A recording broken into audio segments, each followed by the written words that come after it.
मुफ्ती Tariq Masood special. Gas का मसला।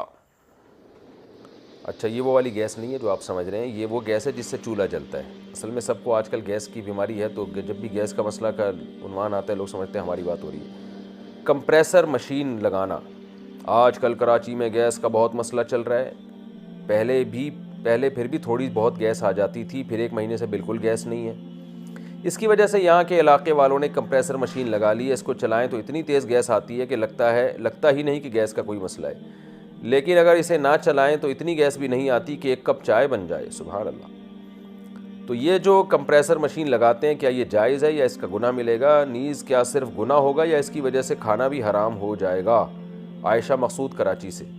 अगर कंप्रेसर लगाए हुए गैस कंप्रेसर लगाए बगैर गैस आ ही नहीं रही है तो फिर कंप्रेसर लगाना जायज़ है, क्योंकि हुकूमत के कानून को फॉलो करना लाजिम है, बशर्ते कि वो कानून लोगों के फ़ायदे के लिए बनाया गया हो ना। अगर उसकी वजह से गैस ही गायब हो गई है, जो गवर्नमेंट की जिम्मेदारी है आपको गैस देना, तो फिर आप देखें कंप्रेसर लगाने से ये होता है आप दूसरों का हक़ मारना शुरू कर देते हैं। तो यहाँ आप कंप्रेसर अपने हक़ के वसूली के लिए लगा रहे हैं कि अब जो जायज़ हक़ है, एक कप चाय तो बने ना उससे। लेकिन आप कंप्रेसर को ऐसा इस्तेमाल करें कि सारे महल्ले वालों की गैस ही बिल्कुल ही आप शार्ट कर दें और ख़ुद ही सारी स्टोर कर लें या सारी इस्तेमाल कर लें, फिर बहरहाल ये जायज़ नहीं होगा ये अमल।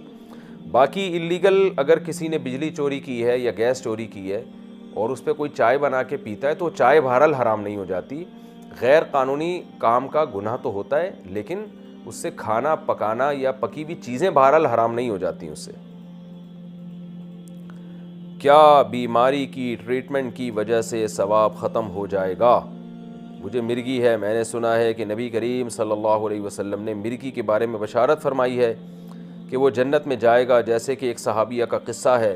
तो मुझे ये पूछना है कि मैं इस बीमारी में कोई शिकवा शिकायत नहीं करती, लेकिन मैं इसका इलाज करवा रही हूँ और दवाइयाँ खा रही हूँ। अगर मुझे इसकी वजह से कुछ बेहतरी हो रही है तो क्या मैं इस बशारत की मुस्तहिक नहीं होंगी और मुझे इस मिर्गी की वजह से जन्नत नहीं मिलेगी? रबिया साहिबा, अल्लाह ताला आपको इस बीमारी से जल्द शिफा अता फरमाए। देखें, बीमारी में हमें शरीयत ने हुक्म दिया है कि हम इलाज कराएं, उसको ठीक करने की कोशिश करें।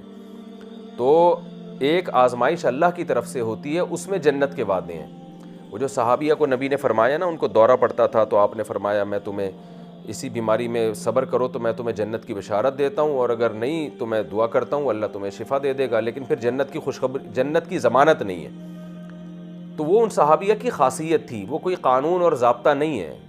उन सहाबिया को नबी ने ये ऑप्शन दिया, अल्लाह के हुक्म पे ऑप्शन दिया कि भाई यकीनी जन्नत है, चाहती हो तो इसी बीमारी में सब्र करो, और अगर बीमारी से शिफा मिल गई तो फिर यकीनी जन्नत की बशारत नहीं है। फिर आमाल हैं, वो अल्लाह जैसे सबका हिसाब लेता है तुम्हारा भी लेगा हिसाब।